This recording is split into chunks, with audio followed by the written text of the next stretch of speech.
One last reminder, if you're not one of the panelists, we'd ask you to turn your video off so we can just focus on the panelists. And super excited to bring these accomplished entrepreneurs who have taken the first step in a very long journey, and that's be one of the, sort of 1% of all startups to successfully raise at all. I think it's tough to realize when you're in the sort of Twitter ecosystem and startup ecosystem that, you feel like everybody's raising all sorts of money all the time. And, the grass is always greener when, most of the folks in this room that are watching us now are ahead of this journey. They're before that, right? They're out there pitching, they're trying to figure out what's working, what's not working. And to them, you guys have sort of made it through, even though for you, you've got, 19 more steps to come down the line. So, all right, I am Charlie O'Donnell, and I am a partner at Brooklyn Bridge Ventures, the solo partner at Brooklyn Bridge Ventures. Brooklyn Bridge invests in pre-seed and seed startups in the New York City area, a wide smattering of different industries and company types, lead, co-lead, or happy to take a follower role if another VC wants to roll up their sleeves and do the work. That usually doesn't happen too often because VCs don't generally tend to work as hard as entrepreneurs do.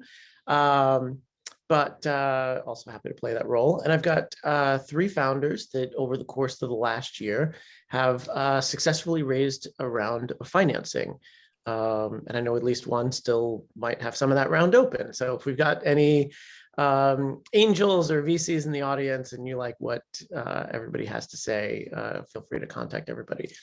So what we're going to do is walk through some of the tactics and strategies and really get into the weeds here. I think too often you see a panel about fundraising and, somebody says, well, I went out, I got my deck together, I pitched a bunch of VCs and, we found a lead and it closed, and people in the audience are like, wait, what did that 2 sentences there, I could write a book about. And so, what happened there? How? I have a million questions. Well, this is the session for those million questions. We're going to go kind of in chronological order from idea generation to actually closing, and kind of walk through how this all came to be. I'll ask you guys to give like a quick 1-line intro as to who you are and what your company does. And I'll just go in order of how I see everybody on my screen. And I'll start with Andrew first. Right, I'm muting in 2 places. Tell me if this is crazy. Okay, here we go. Thank you, Charlie. So excited to be here. All that gave me like weird out of body, like, wait a second, we're accomplished. Like we're definitely 20 more steps to go. But I'm founder of Day One. We launched a year and a half ago, so the summer of 2020. And we are a platform and community to support early stage entrepreneurs. A lot of ways leaning into education for entrepreneurs, both cohort-based and community-based. And it's really, really cool to see actually a bunch of Day Oneers on this call.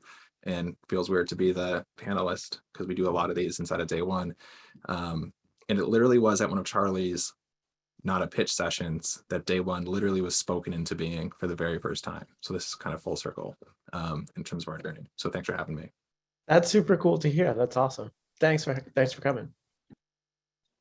Lillian? Sure.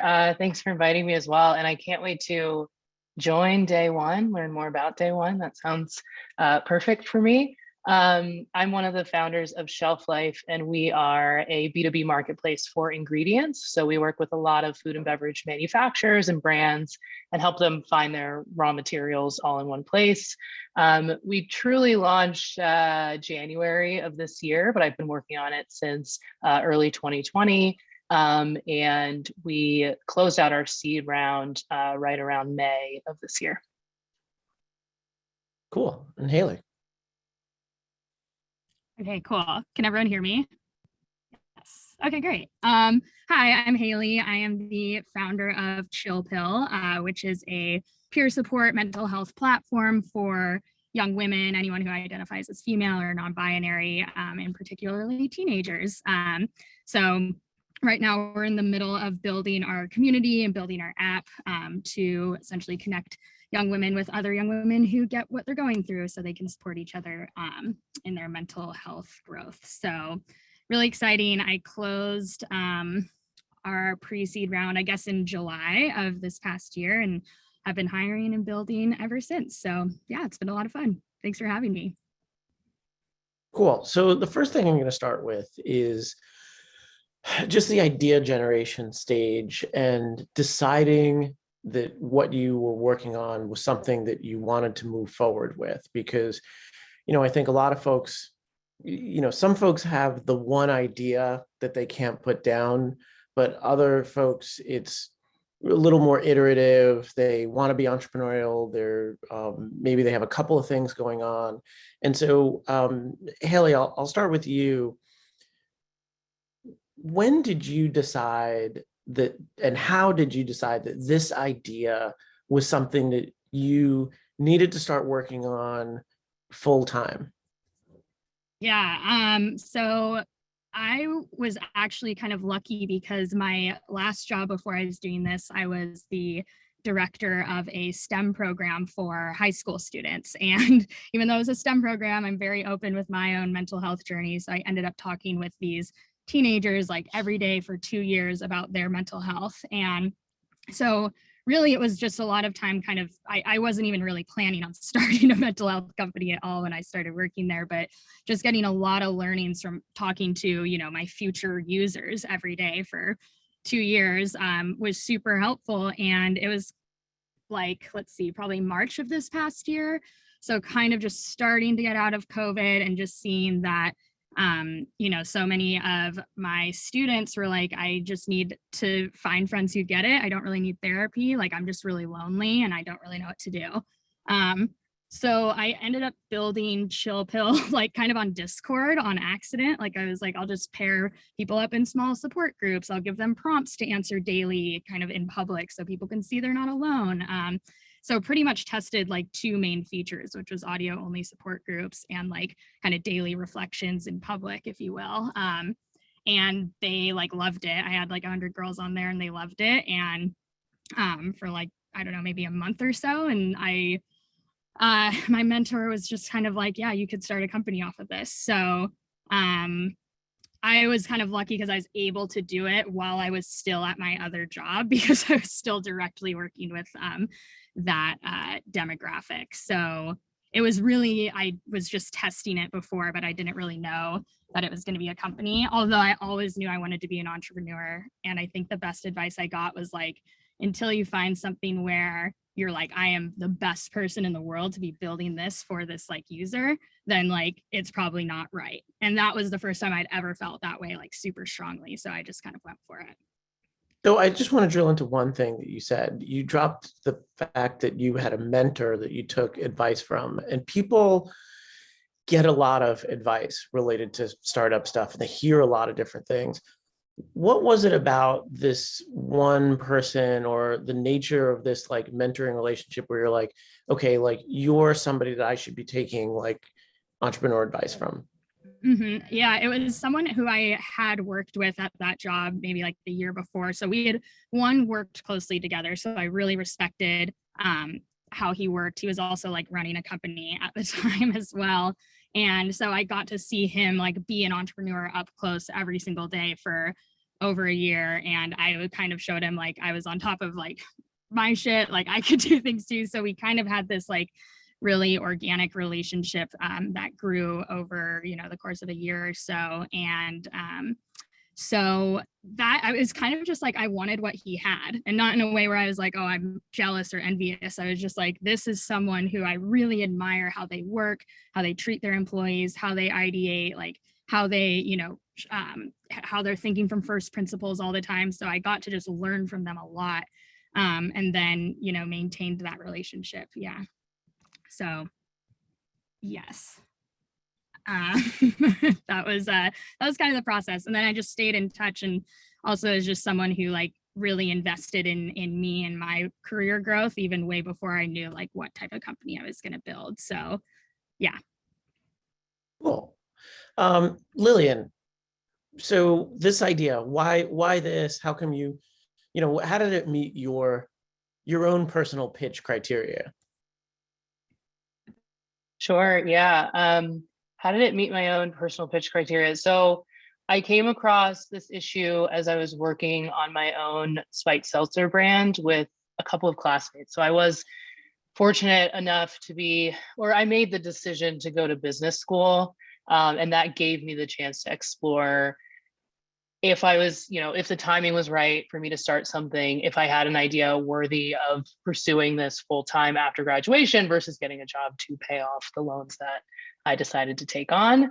And I stumbled across this issue from my own experience. And then I naturally started talking to other folks who had built successful businesses in food and bev and had dealt with a lot of the operational issues that I was up against. I also was able to explore this opportunity from the venture perspective. So I did an internship at Bessemer, which is more typically like a later stage venture fund.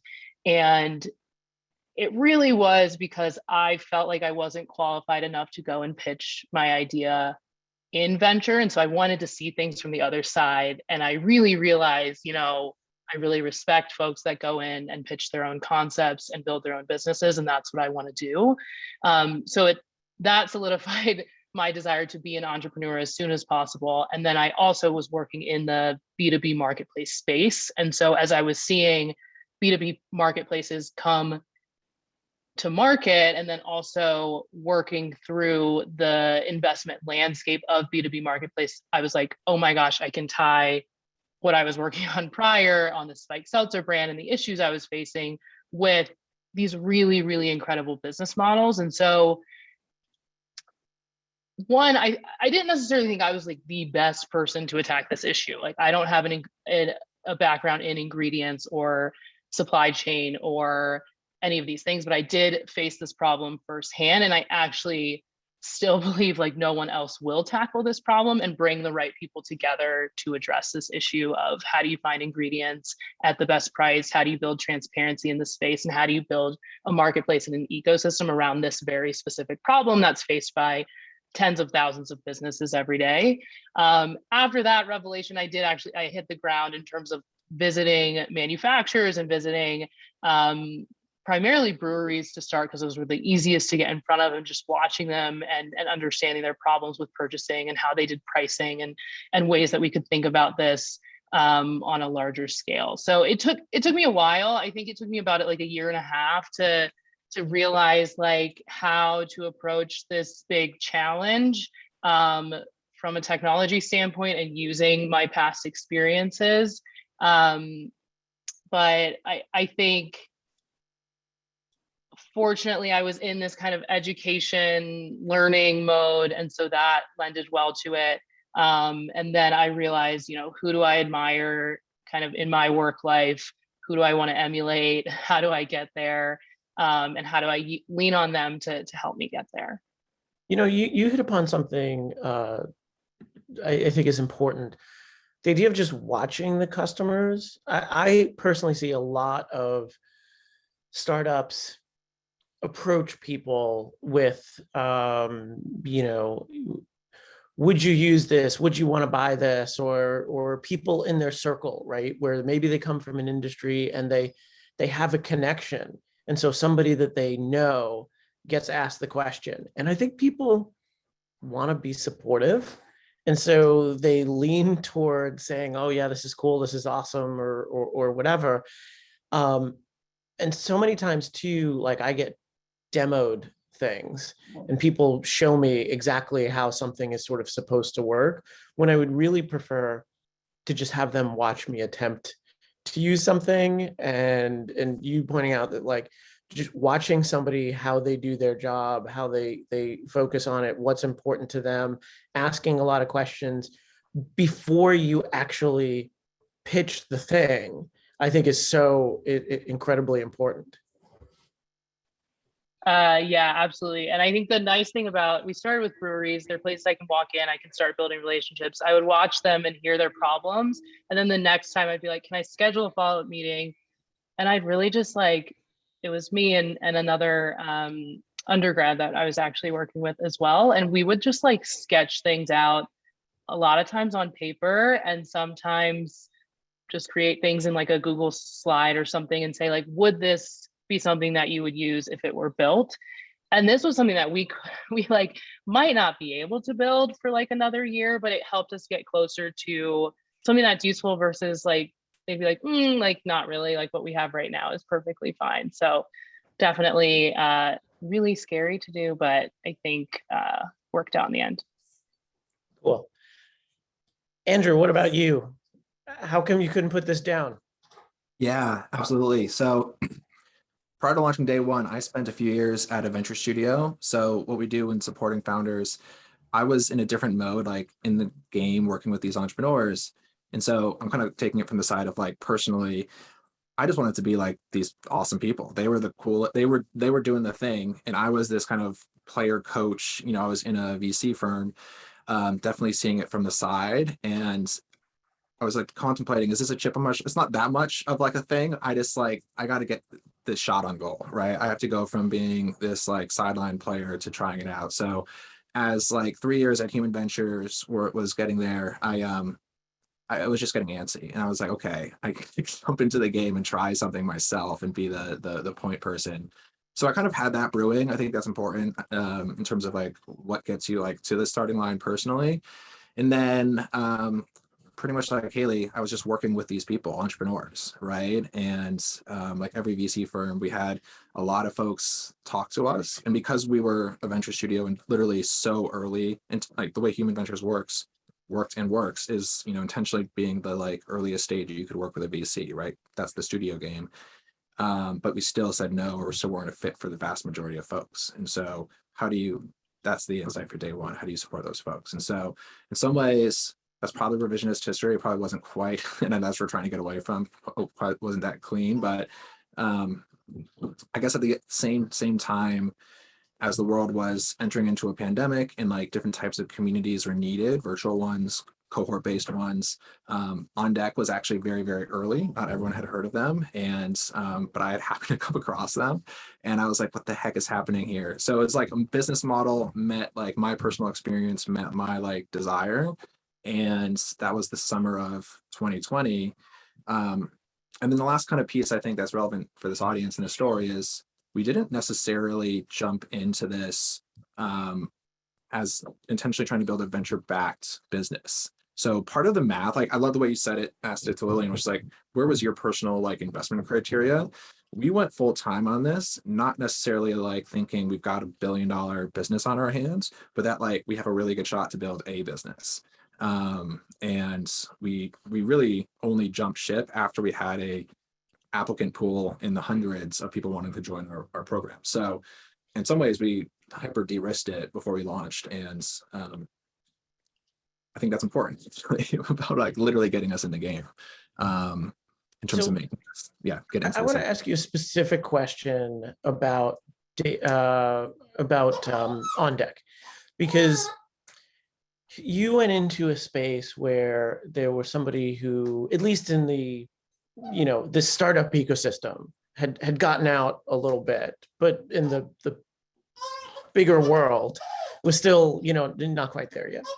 And how did you like assess for yourself, like, okay, I think I'm also quick enough to the space, or I think there's enough running room? Because I get a lot of pitches from companies where I'm like, hey, like so and so is doing this already or something like it, and I think a lot of entrepreneurs say, well, oh, somebody else's success justifies the space, and then that could be, but there's also a range where it's like, no, somebody's well on their way to solving a particular problem, and it's kind of a judgment call. So I'd be curious about your assessment of that.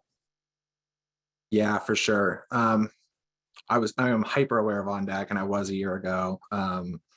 and when we first launched in the summer of 2020, as like the pandemic was going and everyone went remote, there was also a lot of other fellowships popping up on our sides, if you will, right? Kind of concurrently, and On Deck was a few cohorts in. I mean, personally, as a founder, I kind of had to put the blinders on to say, like, I mean, that was the ultimate place I had to get to is we believe in this. This is going to happen. We're going to take this shot, and we can't really play too much to our competition. I do think there was I don't know if I thought this back then, again, revisionist history, but the reality of the space opening up, I think that is the reality. So they were pioneering into a space, the trends, whether it was like people getting into like remote virtual communities, or just people like jumping into entrepreneurship, right? Just like the great resignation leading into the great, whatever's about to happen with all. I do think it was that they were indicating a trend, and you could have call it a fast follower. There was probably room to play. So yeah, that's how I made sense of it. And that's probably how I was pitching it, have been pitching it. And that is how I've been pitching it. It's how I've seen others who are my competitors, who are also sort of all one step behind On Deck, pitching it as well. So I'm not the only one who kind of thinks that. And then, man, you just got to put your blinders on as an operator, right? Kind of ecosystem wide, not entirely sure, but as an operator, we just had to sort of shut up and go. Well, and I think there are a lot of startup success stories where, you're not objective and maybe do have blinders on certain things. And you might make a decision that at the time, all the information would point out that it's the wrong decision, except you still wind up being successful because like maybe you're just super great at executing, or maybe the other person isn't, or they pivot in a weird way, or the space becomes way bigger than you anticipated. So there's a little bit of that happens sometimes too. 1,000%, you're totally right. I mean, that's almost like a better version of like making sense of that, which is like, was it smart? Maybe not, but it's what we did and it's how it happened. And it's probably, I don't know, is that good or bad advice now for everybody listening? To like, just like plow ahead for a year because life changes, or to be analytical? I think Lillian's got a comment there. Did you have a reaction to that, or it just resonated with you? Oh no, it just resonated with me. I agree. Yeah. So Lillian, I'm going to ask you about deciding to raise, and I would imagine, I don't know whether there was a world in which you wouldn't raise, whether that was even possible, but you'd been on the other side, at least, at interning and seeing what venture is like. You decided to go out and bring on outside investors. And now that you have them for at least a few months anyway, what would you tell somebody that taking on outside investment brings? Like some people decide to bootstrap, and you've now crossed the line. You said, I'm selling equity in my company.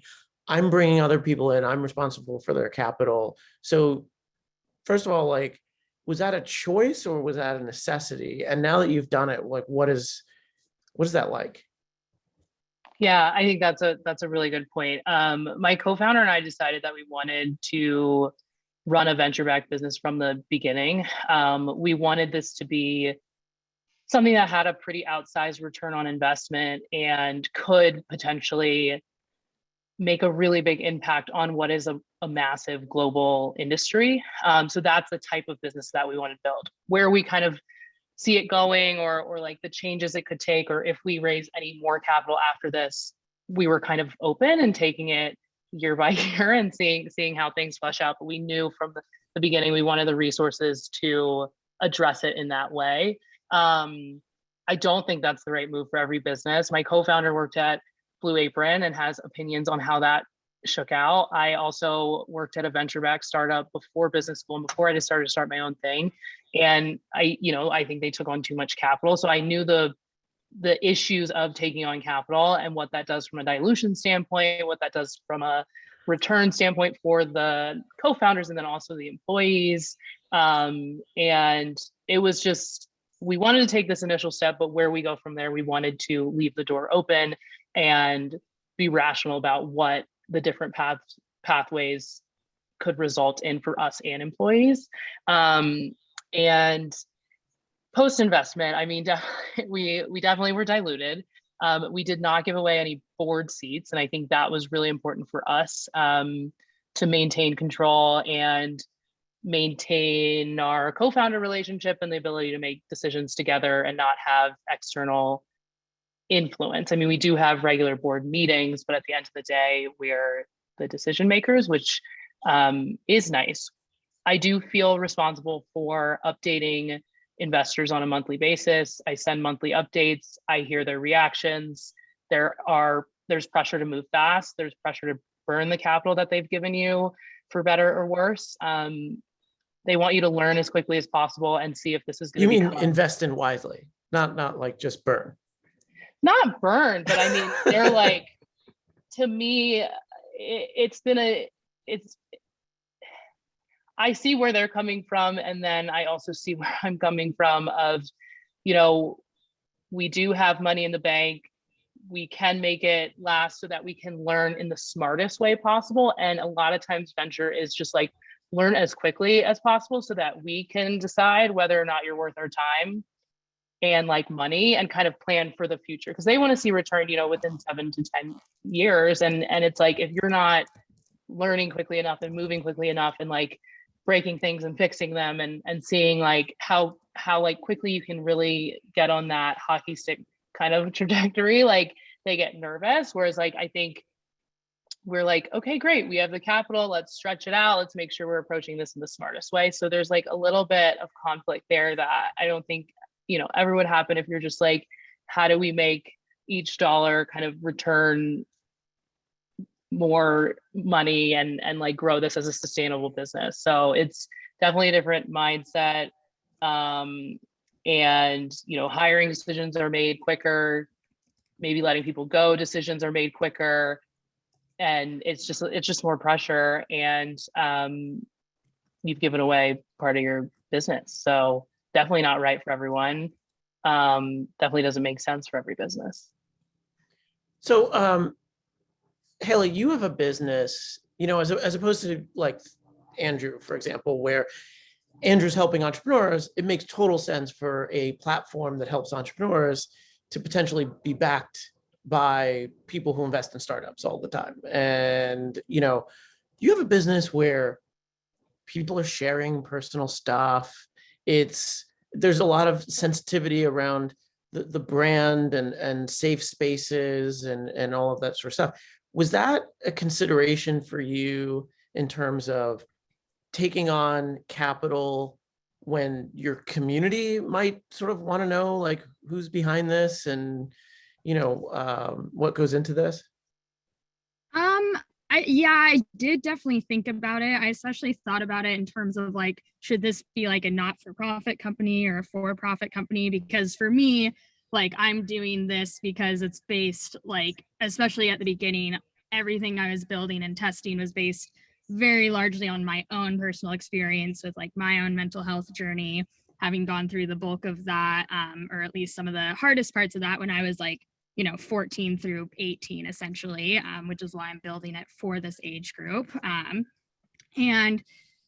But what was kind of fun about like building this as like I built the community before I even tried building the product or tried fundraising or even considered it, was that I've really empowered the community to feel like they're actually kind of part of the founding team almost, like especially the first like 100 girls I had on Discord.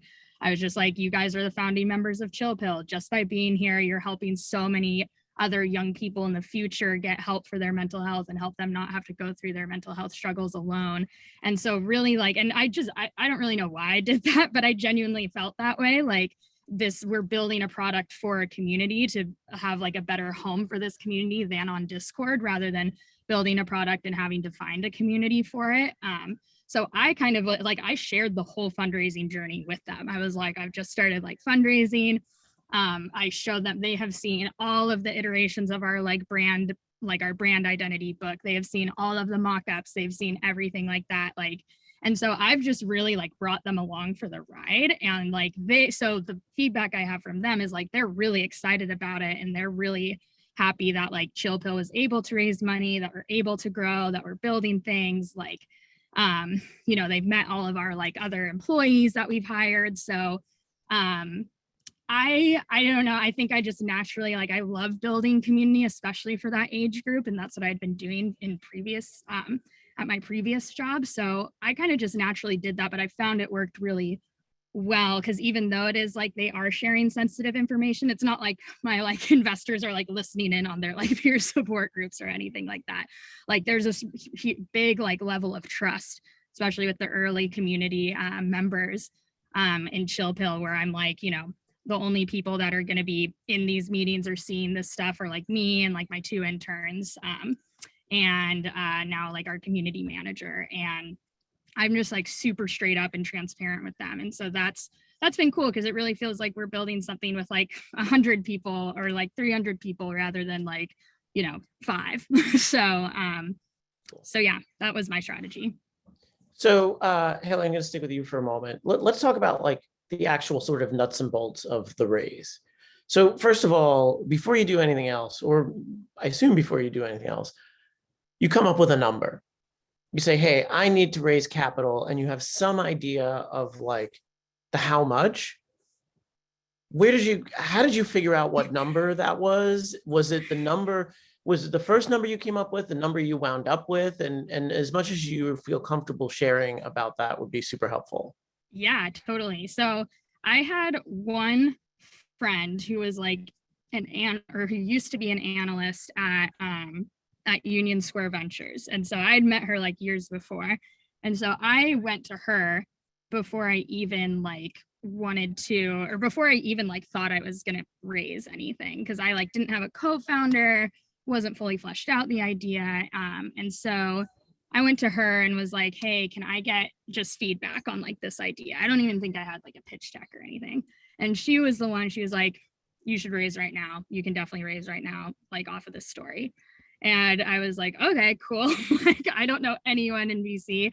So she really helped make a lot of intros. And I was also like, how much do I even raise? And she had just raised for her own company, like a pre-seed round, I think like a few $1 million actually. But she just told me, she was like, right now with how the market is, like, and also kind of during COVID, she was like, pre-seed, tell everyone 500K, tell everyone 500K and tell them like 3 to 5 million like valuation. And I was like, okay, like I really had no thought about it, because it really was just me. Like I didn't have like a team or anything at that point. And I also felt strongly, I was like, all right, I'm in my current, or at the time, my current job for another, I think it was like 6 or 8 weeks. I was like, I'll give myself that time to fundraise.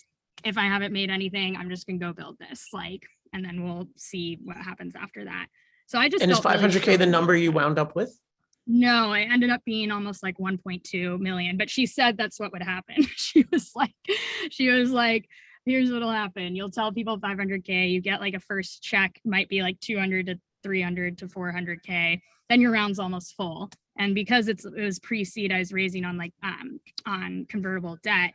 She's like, it's not really like, oh, you have, you know, X amount that you can only raise or whatever. You can change your like post-money valuation between different like safe notes. I mean, not to get into the nuts and bolts, but she was just like, just say that. And then it'll look like it's filling up fast. And then people will be like, oh my God, like this is something I should jump onto.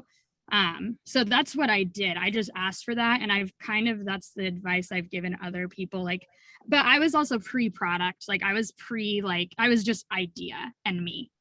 Like, so I think if you've done more work and you have like a community, or you have like actual data on customers or anything like that, I would maybe aim higher. But it seemed like the investors who were comfortable with putting in first checks were really comfortable with that kind of number of 500K, 3-4 million post money valuation.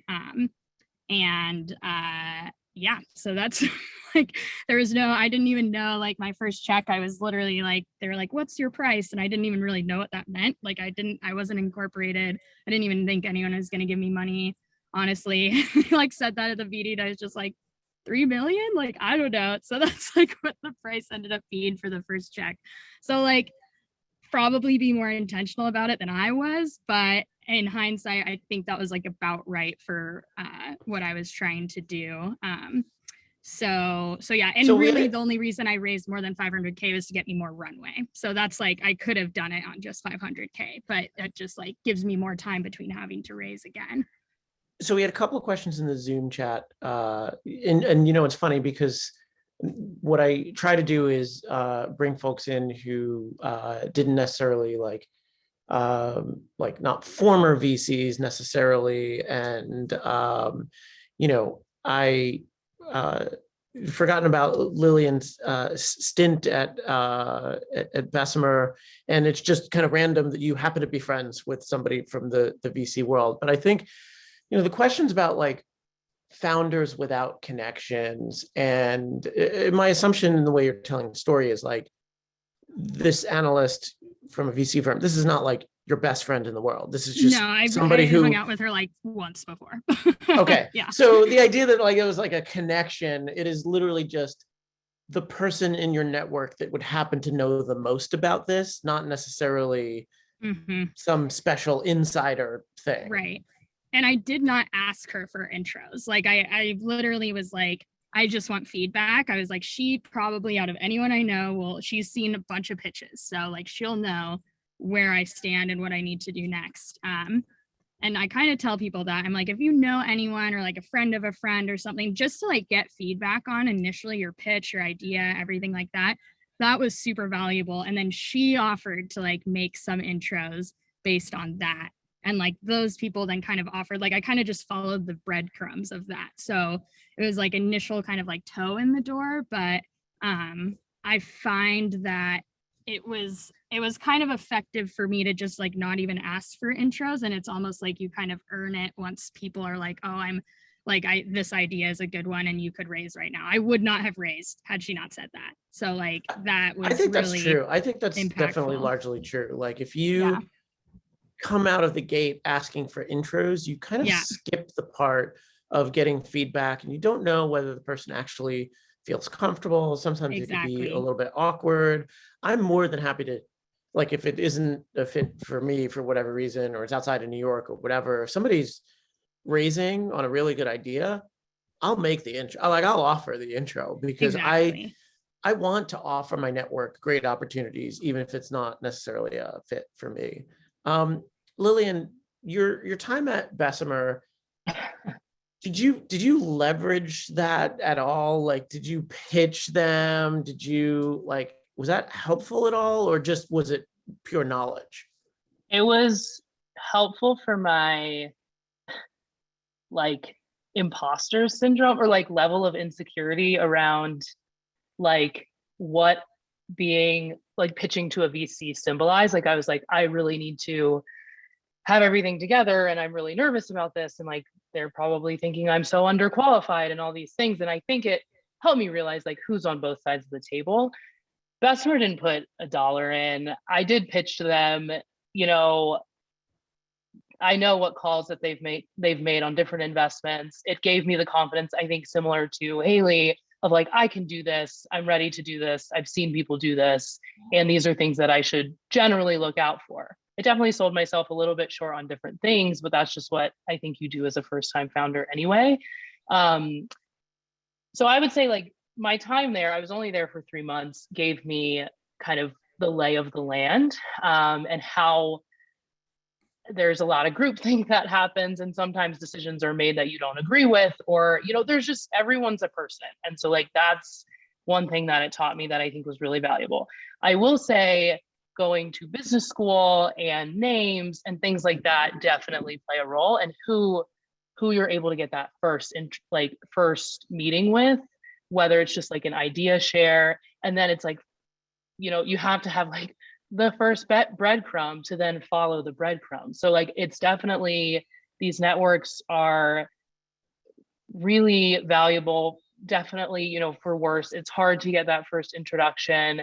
But it is valuable to set yourself up to be able to follow those breadcrumbs, you know, maybe before you really need the money. It's like, it's helpful to develop these relationships and have these conversations and share your ideas and the status of your business before you're like, oh my gosh, I need the capital now, or I'm not going to be able to see this through. I think that's one thing in my own career. I wish I had thought of this earlier, and I've told people over time, to cultivate relationships as if one day you were going to build something that might need funding. And that's not to say hang out with people who have money, because not everybody with money is somebody you want to hang out with. But there is that Venn diagram overlap. And for example, like I used to work, my first job out of school was at the General Motors pension fund. And GM was a large investor in both venture capital funds and private equity funds. And I always liked venture and gravitated towards the venture side. But I met all of these big time private equity, Blackstone partner, type folks who, some of them were actually okay, who I liked, like not all of them, but a handful of them. And I didn't really maintain a relationship with them because I didn't necessarily want to do the thing that they did. And I thought that that was like, if I don't want to work for you, why would I maintain a professional connection with you? And then years later, I wind up seeing these people on the cap tables as angels in all these startups because they think startups are cool. Like they're buying companies and taking them public and, buying sports teams and all this crazy stuff. But they think being in the next big app is like the coolest thing. And, in hindsight, those relationships would have been helpful to sort of maintain and cultivate. But even if not, I think just trying to be somebody who is like backable, even if no one ever writes you a check, I think is a good way to sort of like, how many people in my network where if they had the capacity to, and not everybody does, would know enough about what I'm interested in, that have I made a good enough impression on to support me in that way, is like kind of an interesting level set for that. And on the other hand, you'll be really surprised who winds up actually coming through and not when they do find out when you're fundraising. Sometimes it kind of comes out of left field. So it's not always predictable, but I think it's an interesting way to think about network building over time. Andrew, I'll ask you a little bit of a different question as we sort of move forward. So we're sort of thinking about, size and raise and all of that sort of stuff.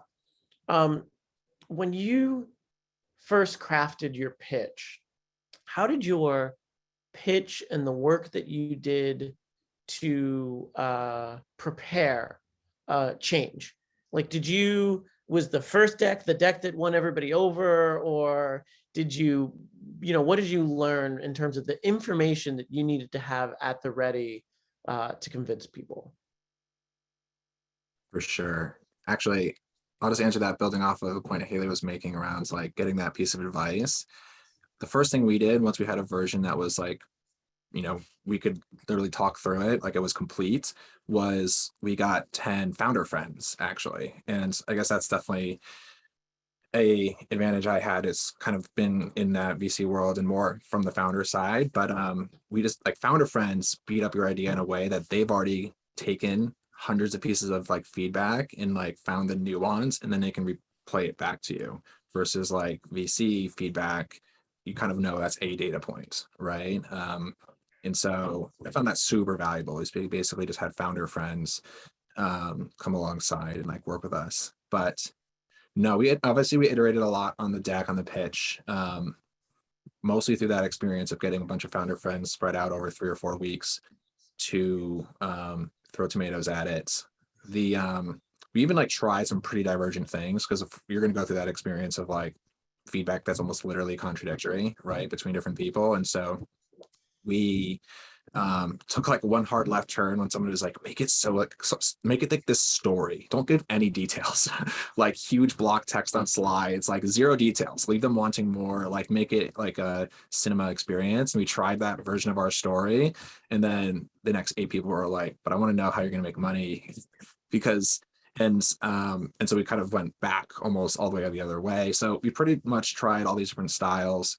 Sorry, there's some construction in the background. I took away that like there's really only like 2 or 3 main objections and questions that everyone's going to ask, and we both need to like speak to that in a way that's compelling, as well as end up searching for the investors who ask it in a way that they're already going to believe or trying to believe, versus folks who are asking it the other way, right? Which is they're pretty much already writing it off and it barely mattered what I said. So I probably jumped like 3 questions ahead about like that idea, but ultimately in the end, like the information that like went into it that like won people over in some ways was us like, yeah, putting the best version of our story into the world, but in a lot of ways just like doing what needed to be done so that people could come along and buy into both like the vision, or rather like the future of this market and what we had done. Because once you know, you kind of either believe or don't believe in some ways. So our deck was just a way to facilitate that.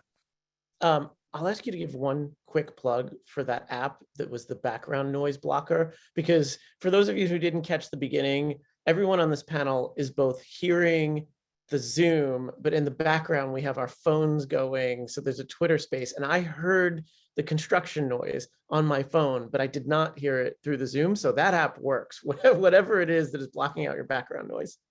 Oh, Chris with a K. Just search Chris with a K, you'll find it. I got turned on to this app minutes prior to Charlie's this session, and it's awesome. That definitely works. That was the control test, so worked with flying colors. So Lillian, okay, so you've got a deck together and a story together. I imagine it was very much like Andrew's situation where, you know, some parts of it resonated, some parts didn't. You had lots of iterations. Who did you wind up sending it to? Like, how did you make that list of who to pitch? And can you talk about like just the numbers of people, not only like total numbers, but the number of pitches before you started to get your first yes? Oh, before my first yes. Yeah.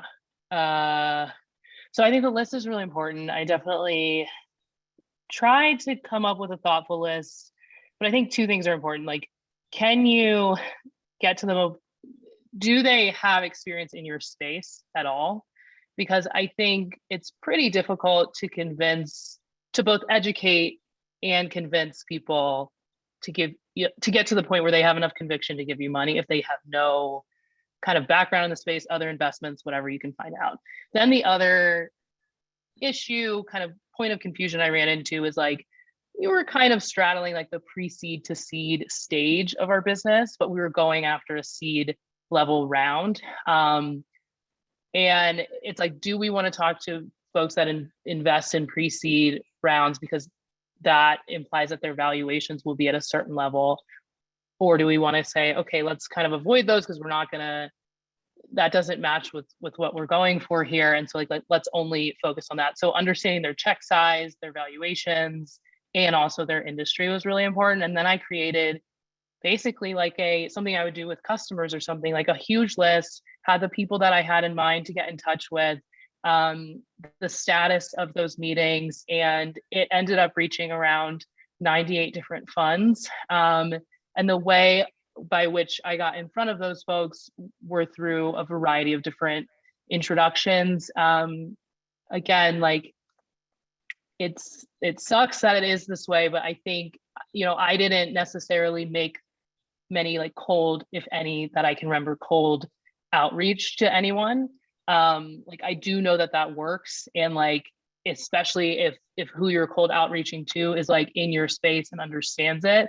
But I did work, you know, the co-founders of Craftsy, the startup I worked at before business school. And then I worked, you know, Bessemer and NextView of like, I'm pitching. And then they're like, well, would you like me to share it?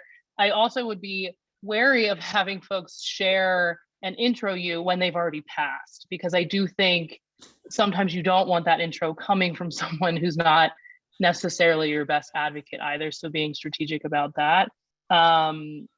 And ultimately, yeah, I think I probably had like 90 pitches, 100 pitches before I got my first term sheet. And but I did have, that's not true, because I had, basically what I did is I did like soft, kind of, I collected like smaller checks along the way. And so that created some level of hype around the round. So I had so we were raising a $3 million seed round, and I had $1.5 million committed, like soft committed. Can I get a verbal commitment? Can I get it written down? Okay, I have you down for 50K. You'll kind of follow the lead in terms of the valuation. Cool. Like that, things could change depending on what the valuation is. Cool, I have you Right. down. So I collected those along the way to create hype. I had my first So you took one. checks as low as 50 for that. I took checks for that as low as 10. I was like collecting everything in terms of a soft commit. Again, it was a mess at the end because I told people I don't want their money anymore when we had set the valuation, and then it was quote unquote oversubscribed, even though I wouldn't say it was like this amazing success of a round. It just got like, I was like, we don't want to take any more dilution. The price was fine, but it wasn't amazing. And so we were like, listen, I really appreciate you being in super early, but like, I can't take this check right now because it kind of, the lead kind of took what they needed. And I can talk about that if it's valuable, but that's kind of how I decided to do it. So I was collecting smaller checks in the initial pitches, and I did stack the early pitches to be the smaller checks so that they were kind of my trial, and like they were people that I had kind of known or like were used to pre-seed rounds and getting in really early, and so that they could give me advice and kind of introduce me to their network. And so like that's also how it played out. Well, how long was the time, and this was the question in the chat, from Yeah. like the first small check investor pitch to first term sheet? Yeah, it was 8 weeks. 8 weeks. Yeah. Gotcha. And how much time with that fund that wound up giving you the term sheet? Like, did they know it and you know it right away, or was it sort of a process to get to that term sheet with them? Yeah, that's what's crazy. It was super short. It was like a week and a half with them. Like they were, I mean, we had a couple other funds do this kind of sprint of like, let's get to know the business, let's understand it. And then a couple others said no in the end. So like we had like 6 meetings with them. We were like, we're almost there. And then it was a no. We had that happen 2 times and it was pretty disappointing. And then this happened again and it was a yes. So it's like, it kind of is a numbers game, but then you kind of exhaust your list. So it's like this weird, difficult balance. And I will say, it was 8 weeks of 100 meetings. So it was like stack.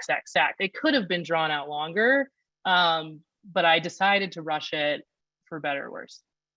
I think that's actually a mistake. You did it the right way. I think it's a mistake to do it the other way, because it is unpredictable, and you could wind up 6 meetings with somebody and then a no and whatever, and you do this like 80 meetings broken up into chunks of 10 or 20, and you think, oh, well, I'm pitching 20. I don't want to pitch all 80 at once because that's going to be an overload. And then your 20 very quickly winds up being like 2 small checks of 100. And you're like, exactly. Oh, great. I got to redo the process Mhm. over again and that's why some of these things take 6 months, Mhm. because it's Yeah. the iteration of it. That Mhm. was, I'm sure, a very difficult time period and That was very terrible. straining time period, but you ripped the Band-Aid off and kept it to a focused calendar time. Yeah. Hayley, did you actually have a lead? Because Lillian was talking about raising a $3 million round, getting a lead. It sounded more like you were in the, like, you came up with a set of terms that you found would be appropriate and kind of went off of that. Do you have a specific lead? Yeah, I did. I was like just looking back at my calendar to see the timeline, and it went actually really quickly. And I think it was because I had spent like maybe a month just doing the like feedback thing. And then like just any founder friend, like Andrew is saying, my one friend who like used to be an analyst, everything. And then she made a few intros. No, I mean, I just was like the first person or first fund to invest in me. Like it happened in that meeting. Like it was the first and because this was in mid-May of this past year, and it was the only first and only like in-person pitch I had. And it happened just because it was just one decision maker. It was like at the end of this hour-long meeting, they gave me like a verbal commitment and then like sent me like a follow-up email after. And I was like, oh my God, can't believe this happened. So it, there was that. And then they also had other people or other funds that they were used to kind of co-investing it with. And so there were two funds essentially that I would say were like lead, co-lead, who gave me like the biggest checks. And those happened like very quickly, one after the other. And then I kind of just used them to like fill out, you know, the rest of the round. Yeah, no, it was just like really, mine went really, really fast. And I think it was because like I was doing mental health and everyone was kind of just like, you know, why raise now? Like, why build this now? And I was kind of like, because everyone's giving it money now. Like everyone's like, this is like the thing to invest in right now. So I think like the timing for what I was building was right. I was also like, this is for teenagers / Gen Z, you know, like that's everyone's thinking about that right now. And just kind of had, it was like mental health, Gen Z, like women, like that was like the three kind of buzzwords that I think caught everyone's attention.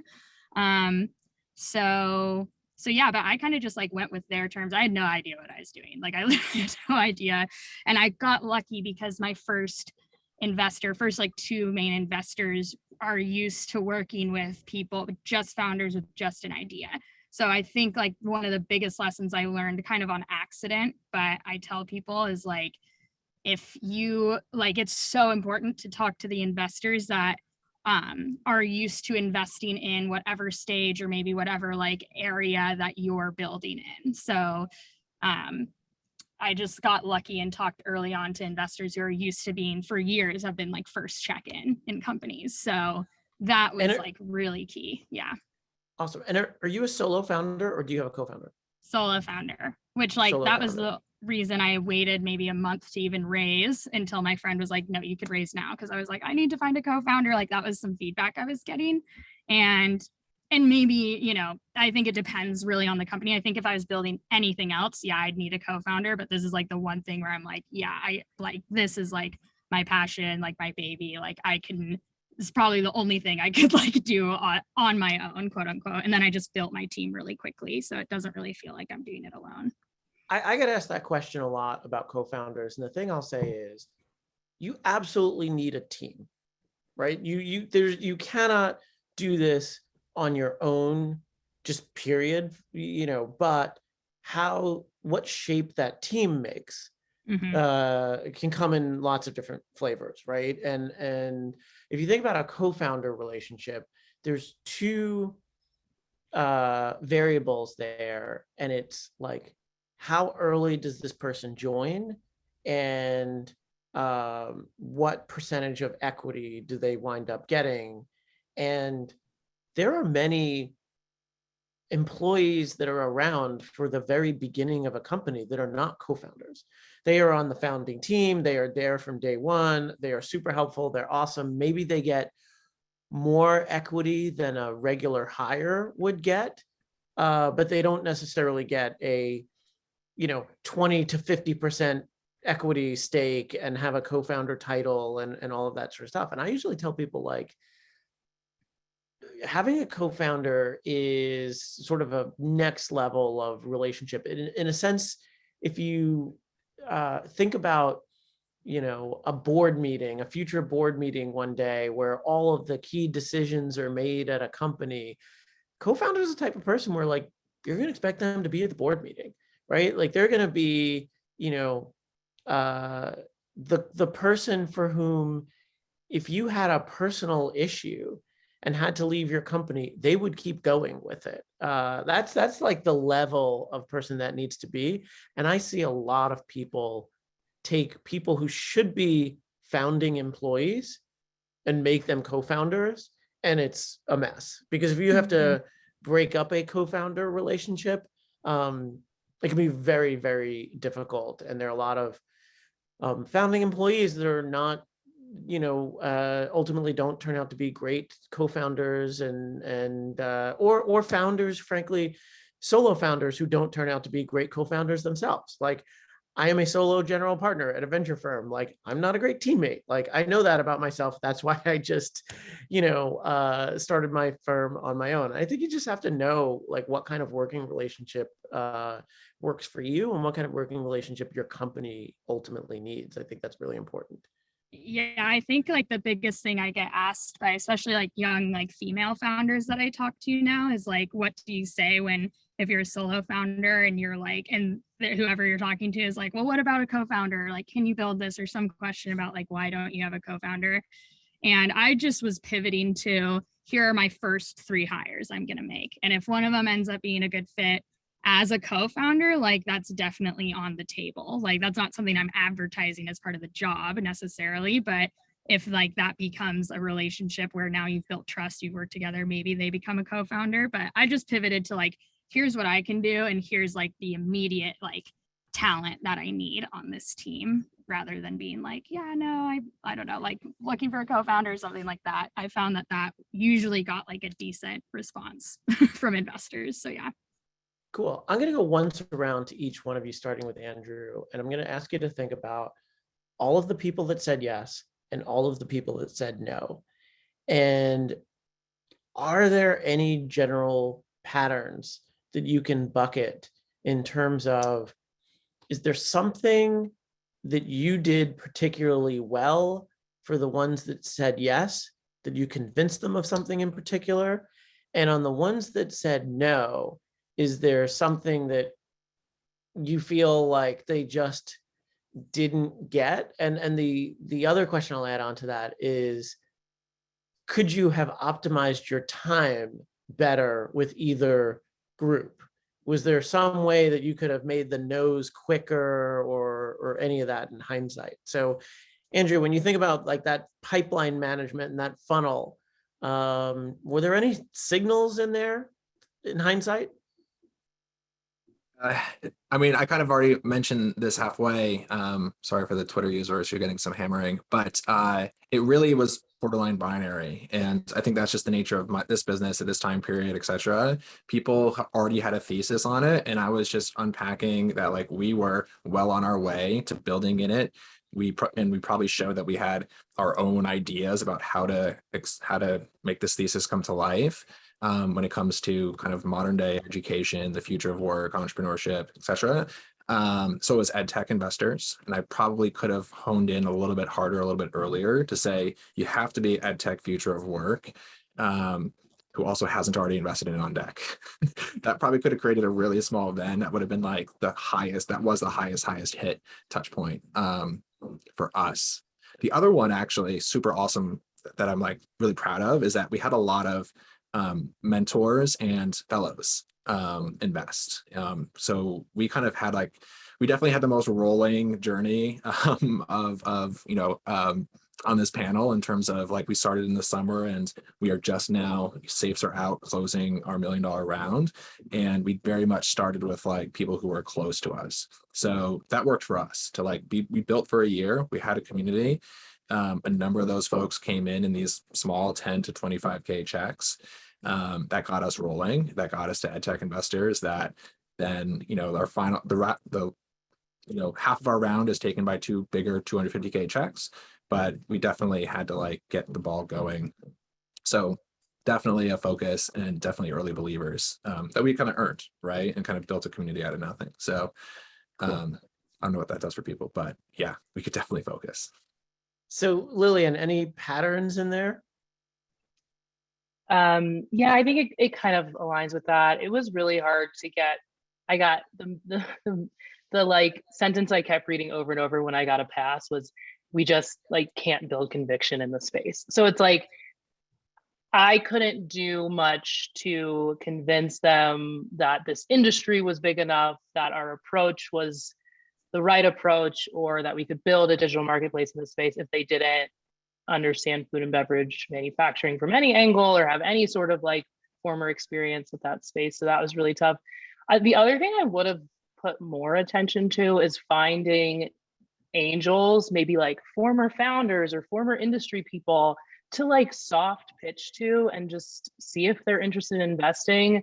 That could be like, they could actually add like tangible value as we're growing our business, because they've either like done something similar in the past, because those have been our best investors from like the how do they help us standpoint, either like former founders or people that work in the space and can introduce us to people, and things like that. And I wasn't thoughtful about it really at all. I was just trying to go for the funds, and then all the angel checks kind of just came in, with just people generally interested, and I should have been more thoughtful about that from the beginning. Gotcha. Cool. Hayley, what about did you waste time with any no's? I maybe like a week where in hindsight, it was like funds that they almost never invest like pre-seed. They definitely never invest like without either like a user base or revenue or something like that. So it was good to get feedback from them. So it was like good practice pitches, but I just like didn't really do my research. And in hindsight, like it could have been the most amazing idea company, and they really never would have invested. So even just going back to what I said earlier, the funds I had the most success with as like a pre-product, no MVP, no prototype, like literally nothing, was like, again, besides the community and besides the fact I'd worked with this community for years, is that funds with like one or two decision makers. So kind of like your fund, like where it's just one or two people who are going to have the final say in this, versus the other groups I talked to who were kind of, like Lillian was saying, maybe you have 6 meetings and it ends up being a no, where funds with more, maybe like 4+ people that you had to get on board for them to invest. And that was much harder, because the feedback would be like, half of us love it, half of us aren't sure, You have to have way more meetings because you have to meet with every single partner. And like that takes a lot of time. So like the smaller funds, like maybe it will end up being a smaller check, but like, especially I think just pre-seed, which I guess is defined as pre-product. I don't know. I just called it that. Like that was super, those were the best. And I've found they are the most helpful as investors, like in the last few months, are the ones like, they're super high touch, but not in a micromanagey way. They hold me accountable. I have like a lot of them, I choose to have bi-weekly meetings with them because I don't have a co-founder. And so they've been very useful in helping with, like, I have one fund that has done one of the partners has done all of my technical interviews for me because that's his background, which is great. So like they've gone above and beyond, like providing value way beyond just the check. I was looking for people like that specifically because I didn't have, or I don't have a co-founder. So yeah. Well, one of the points I'll make about the smaller funds and smaller teams is that I think it is a signal, the time to get to a decision and how many humans need to be involved in that process and how quickly those humans get involved in that process. It's fine if a fund is like, hey, we are a consensus shop and we need all 4 partners to agree or whatever. But like, and I've worked at firms like that. Like before I started Brooklyn Bridge Ventures, I worked at First Round Capital. And we used to have a thing where we could call, I forgot the name of it. Firm priority. I guess it could have been named something more interesting. But when we called a firm priority, every decision maker had to make it a point to meet the company within 48 hours, I think. And so, yes, there were 4 partners making decisions, but if need be, we could like just make that happen like really, really quickly. And too often I find that companies that are raising are like, oh, so-and-so has to talk to their partners, or they'll bring it up at the next partner meeting. Like if somebody lets you go a week in this environment to see if the partners are interested in the partner meeting, I would say there's probably a low chance that they'll come back and get excited about it, because it's a very competitive environment right now. And so they're basically saying, I'm okay losing this to another VC firm over the next 6 days, as opposed to, hey, I really need you to meet this partner. Are you free tomorrow morning or whatever? I'll just like pull the people I need in front of you. So, I mean, obviously when it's only one decision maker, it's super fast, but if a firm with multiple decision makers, if they're going to make a fast decision, like they can bring people to the table, like they don't necessarily need to wait until that next partner meeting. Okay, so I want to, first of all, thank you everybody so much for taking all this time. I want to find a way to take some questions without being overly complicated. I think for those in the Zoom, there's been a sort of running stream of questions that we've been trying to respond to. So I think that's worked out well. Is there anybody in the Twitter space side that wants to ask a question? Maybe I'll just take two from Twitter and then I'll say what they are, because not everybody in the Zoom will hear that. So does anybody want to raise their hand on the Twitter side? No, we have no takers. I will say it's super interesting that the Twitter audio comes in before the Zoom audio. That was unexpected. So who knows? Okay, so we don't have any hand raises on the Twitter side. That's, oh, we do. We have two requests. Okay.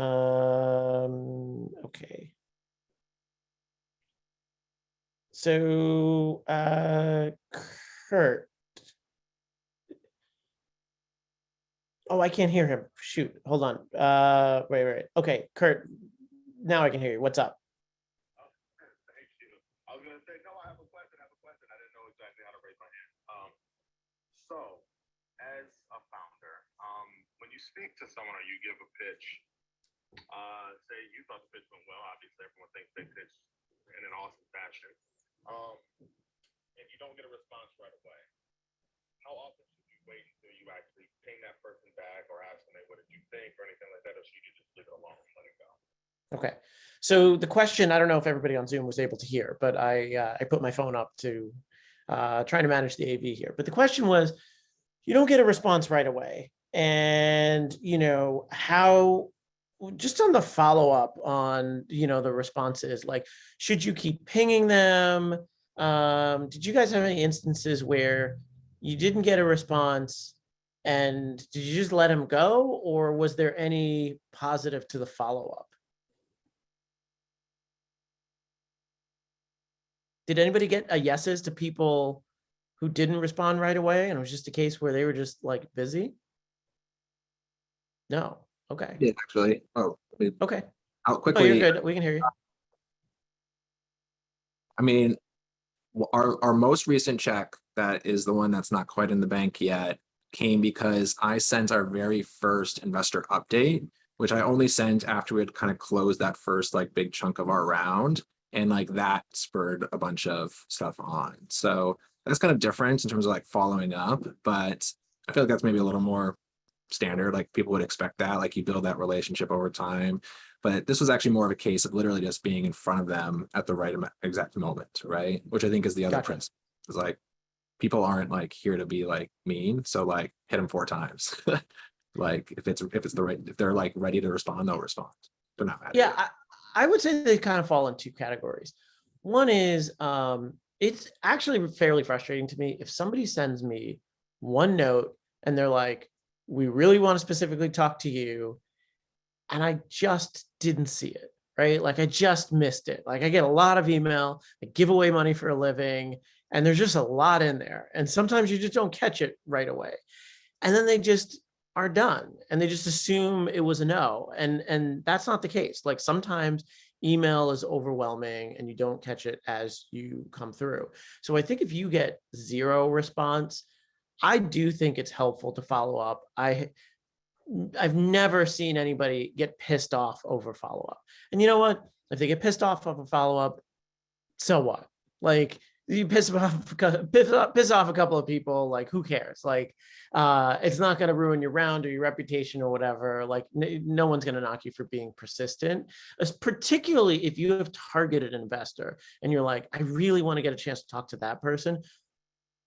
Force them to say no, right? Like just make sure you actually get that opportunity to get in front of them.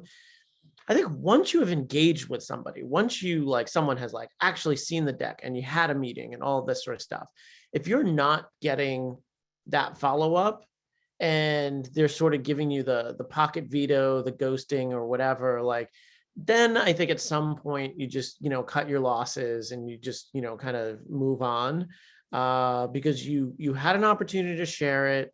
You know that they saw what you're doing, and they just like didn't really get to it and are not making it a priority. And like, it's unfortunate that, you know, that's what happens sometimes, but you know, I wouldn't overly spend time with somebody like that. But just make sure you get heard. Like, don't accept the non-response. And you know, from using DocSend or whatever you use, like, you can see if somebody clicked it, right? And if somebody didn't click the deck, they probably didn't open the email and probably didn't see it. So I would say that. I got one more question in the Twitter chat, and so I'll just accept Pooja. And where's my mic here? Okay, Pooja, you ready to go? Okay. Can you hear me? Yes. Okay, great. My question, so I am a solo founder and am just getting ready to raise my pre-seed funding. And I'm wondering if it helps make your case to have people who are pretty well known or well respected in what you're trying to do as an advisor, or is that a strategy that helps sort of, you know, make your case compelling, especially if you're an outsider? I'm a first-time founder. I'm kind of coming in here from academia, and yeah, I'm wondering Cool. about that. Okay, excellent question. So here's, I have an answer to the advisor thing, and if anybody wants to jump in, feel free. I think there can be some really helpful advisors to companies, and I think they could be very useful if there's information that you need, have, don't know, and especially if you're a solo founder, surrounding yourself with knowledgeable people could be super helpful. I do, however, see a lot of decks that have here is the PowerPoint page of a whole bunch of very successful people who did not invest in me. And like, I don't think that's a good signal. If any of those advisors are people who could write checks, and multiple people on this panel said they took checks as low as 10K, right? I did a startup ages ago. I took a 5K check from somebody who actually joined as an advisor, but I told that person, listen, I want you to have some skin in the game. I'm happy to give you some extra equity for being an advisor, but you literally have to write a check. I don't care how low it is. And he's like, 5K. I was like, great, awesome. I just want you to be able to put in. So I think it is like, you shouldn't be afraid to ask people. And, you know, look, sometimes it's not a fit for people. They don't have the capacity, and that's fine. But if I see folks who are, you know, who I know are angels in other companies or have the capacity to do it as advisors to your company, I actually look at it as a negative signal, because they could have, if they thought your thing was definitely going to be the next big thing, I think they would find a way to put money into it. And I think it could be a negative signal. And I don't think it's ever swayed me one way or the other based on that somebody had like a really great advisor. But they can be certainly very helpful to founders, just not quite sure how much help it is in the fundraising side. That's really helpful. Thank you. No problem. Cool. All right. Successful multiple medium event. I can't believe this actually went off without a hitch. It's a little clunky, but you guys were awesome, and I really appreciate the patience with the muting and the back and forth. Really appreciate the time, especially given the fact that you guys are busy entrepreneurs. So this was great, super helpful. All three of these entrepreneurs are findable on Twitter. I know that because they were all in the Twitter Spaces. They may not have much time to tweet since they're founders, but they're all super awesome. And I think if you have any follow-up questions, you know, Twitter, you know, replies are always a good way. And if they get a chance, you know, maybe they'll be able to help out. And I'm the same way. And if you're in the middle of pitching or running around, feel free to drop me a note. It's charlie@brooklynbridge.vc. About 50% of the companies that I've backed have not launched yet. So I'll lead pre-seed rounds. I'll even lead a seed round. I've led rounds as big as I'm in the process of leading a $3.2 million round. Funny enough, with a 350K check. So I call that the flypaper term sheet. It's like, it's all these people buzzing around. Nobody wants to lead. Nobody wants to make a decision. And I threw down some terms and everybody else is joining my terms. So I don't have to be the biggest check in the round either. Happy to do the work regardless. So thanks so much. Enjoy the rest of your day and hope to see you guys in person sometime soon. So long. Thank you. Thanks. Bye-bye. Have a Awesome. good one.